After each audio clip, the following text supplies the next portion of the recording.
Sa mga kapwa ko motorista dyan, motor o sasakyan, may tatanong ako sa inyo. Nakadaan na ba kayo ng daang hari? Sa mga panahon kasi na ito, napakaganda na ng daan dyan. Maluwag, maliwanag at marami na ring establishmento. Gaya na lang ng mga malls, gasolinahan at kung ano-ano pa. Yun nga lang, may mga ongoing projects pa rin dyan magpasangga ngayon. Lalo na sa kalsada pero ganun pa man, malaking-malaki ang improvement niyan kumpara noon. Early 2000s po kung hindi ako nagkakamali ginawa ang daang hari. Para mas mapadali ang buhay ng mga tao sa Cavite, Las Piñas, Muntinlupa at Laguna. Malaking tulong ang daan na iyan. Pero alam nyo ba, noong mga panahon na yan, nung bago-bago pa lang ang daan dyan, grabe. Napakaraming misteryo ang nangyari sa akin kapag napapadaan ako dyan. Bago po natin ipagpatuloy ang kwento ay magpapakilala po muna ako sa inyo. Ako po si Noel. Isa po akong taxi driver noon. Retired na po ako ngayon. Nakakatuwa lang dahil kung dati ako ang bumubuhay sa mga anak ko, ngayon sila na ang bumubuhay sa akin. Hindi ko man hinihingi. Kusang binibigay nila yun sa akin at nag-aagawan pa nga sila kung saan ako tutuloy. Siguro ganun talaga kapag minahal mo ang mga anak mo at ipinaramdam mo sa kanila. Mahal na mahal mo rin sila. Anyway, hindi naman to patungkol sa anak ko. Gusto ko lang talagang banggitin ang mga anak ko, lalo na si Nico. Siya po kasi ang nagpresenta sa akin na ipadala ko ang kwento sa inyo, Sir Paul. Siya kasi ang fan mo. Ito nakikwento ko talaga sa mga anak ko noon. At hindi ko rin akalain na may mga ganito palang channel sa YouTube. Kaya nang mapakinggan ko minsan ang channel mo at nagsunod-sunod na hanggang sa halos maubos ko na. Yung pangungulit ng anak kong si Nico, heto na ang resulta. Ipapadala ko po sa inyo ang ilan sa mga karanasan ko. Hindi ko na po matandaan ang eksaktong taon. Basta early 2000s po. At bagong-bago pa lang yan ang daang hari. Meron po ako naging pasahero noon na nagmula pa po ng Pasay. Tapos pupunta po siya somewhere in Muntinlupa. Ang alam ko lang na daan noon ay yung tipikal na daan sa may Aguinaldo kasi bihira lang naman po kung mapadpad ng Cavite o kaya naman ng Laguna. Lalo pa ng Muntinlupa. Pero sinuggest ng pasahero ko noon na dumaan nga kami sa bagong daan. Doon sa may daang hari. At syempre sumunod ako. Gabi na po noon, siguro mga pasado 8:00 na. Tinuturo lang sa akin yung daan ng pasahero ko ng maya-maya. Sa kalagitnaan po ng daan. Bigla na lang po may binanggit yung pasahero ko. Kuya, kapag may pumara sa'yo wag kang hihinto ha. Bakit ma'am? Dito kasi sa daan na to, maraming tinatapon dito na patay. Baka may kaluluwa. Mahirap na.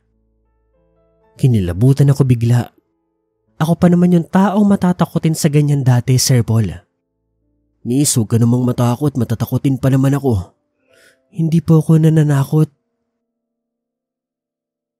Gusto ko lang po talagang makauwi sa amin kasi dito po ako tinapon.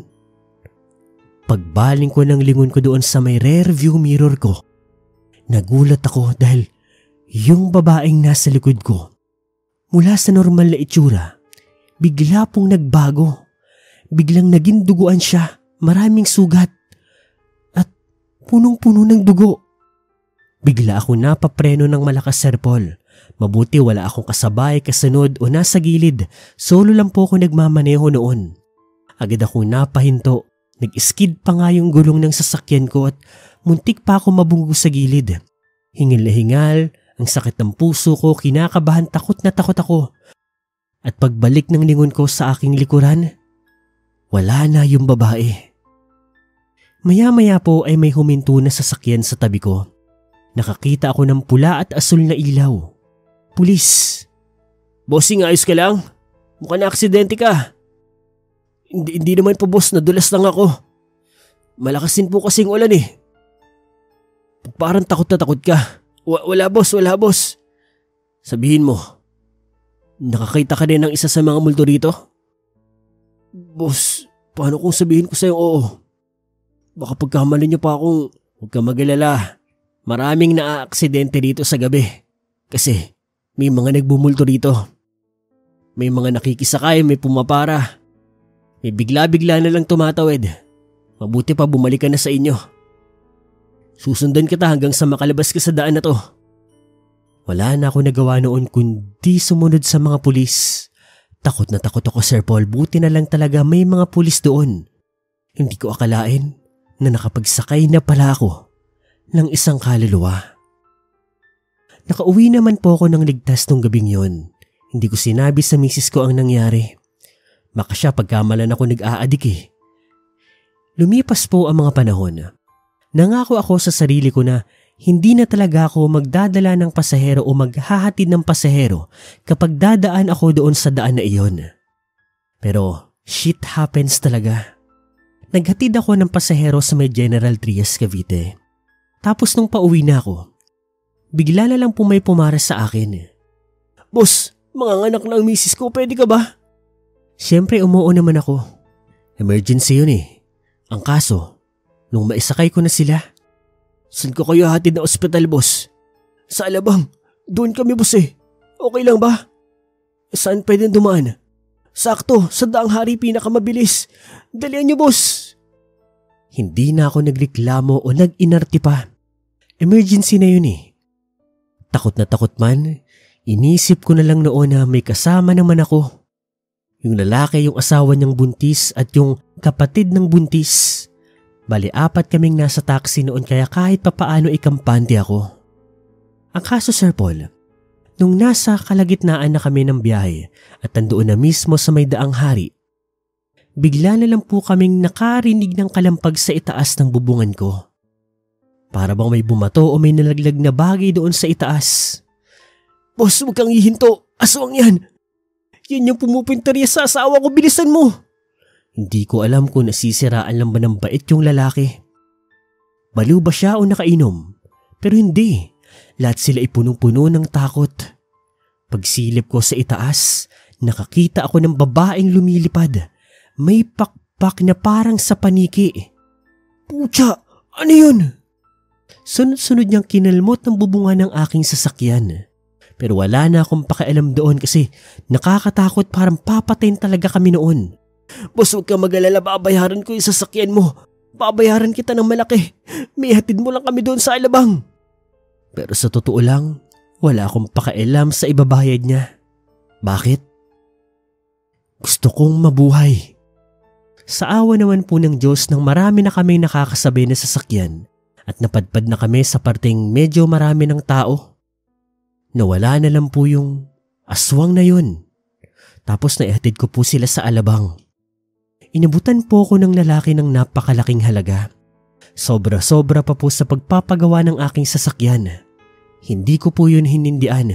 Aba, tanga ba siya? Nalagay na yung buhay ko sa alanganin eh. Kulang pa nga yun kung tutuusin. Buhay ko ang nakataya. Ganun pa man, nagpasalamat ako sa lalaki. Siya rin sa akin. Pinangako ko sa sarili ko na hinding-hindi na talaga ako dadaan sa Daang Hari. Ang kaso, Sir Paul, nananadya talaga ang tadhana. Isang taon po ang nakalipas. Naaksidente po ako, Sir Paul. Ang nakakatawa, hindi po sa pagsasasakyan ha. Nasa outing po kami nito sa may Cavite. Resort po ito. Nang bigla ba namang mabanlian ako ng kumukulong mantika. Tukat na long story short, emergency. Kaso nung mga time na yun, holiday. Limitado lang po yung mga ospital na nagpapapasok ng mga emergency at kung meron man, punuan. Ang ending, dinala po nila ako sa bandang Muntinlupa o Alabang. Tapos, dadaan kami doon sa may Daang Hari. Sabi ako ng sabi sa kanila na okay lang ako. Ayos lang ka ako sa akin. Pero deep inside napakasakit talaga kasi kung tama ko ng pagkakaalala, ilang degree burn yata yung natanggap ko noon, basta malala. Hanggang ngayon nga may peklat pa rin ako na makapal eh. Anyway, heto na nga. Mas marami na kami sa pagkakataon na yun. Kasi L3 po yung sinasakyan namin noon. Nang maya-maya habang nasa gitna kami ng daang hari, bigla na lang pong huminto ang sasakyan. Kung kailan ba namang nasa emergency pa, dun pa talaga tatamaan ng sira yung sasakyan namin. Sinubukan tignan at kumpunuhin ng mga kasama ko yung sasakyan. Samantala, yung mga kababaihan naman naghihintay ng pwedeng mapara. Kaso Sir Paul, walang dumadaan noon. Tahimik na tahimik ang kalsada. Walang kabahayan o walang ilaw. Tanging mga talahib lamang ang makikita mo sa paligid.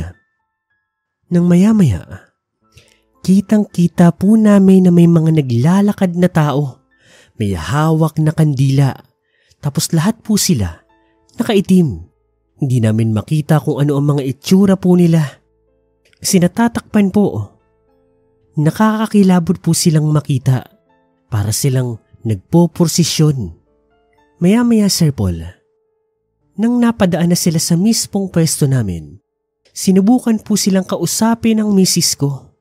Mangingi ng tulong pero paglingon po nila sa aming lahat, kitang-kita namin yung mga itsura po nila. Wala. As in blanco. Walang mata, walang bibig, walang ilong. Napasigaw kaming lahat noon kahit ako eh. At sakto, bigla pong umandar yung L3 ng bayaw ko. Pumasok sa loob yung misis ko pati yung mga babae, lahat pati mga kalalakihan. At agad hinarurot ng bayaw ko yung sasakyan. Nalagpasan po namin sila. Nakapunta naman po ng ospital. Natanggap na po ako. Pero yung takot po naming lahat, hindi nawala. Ano ba kung nangyari? Ano ba klase mga tao yun? Sino sila?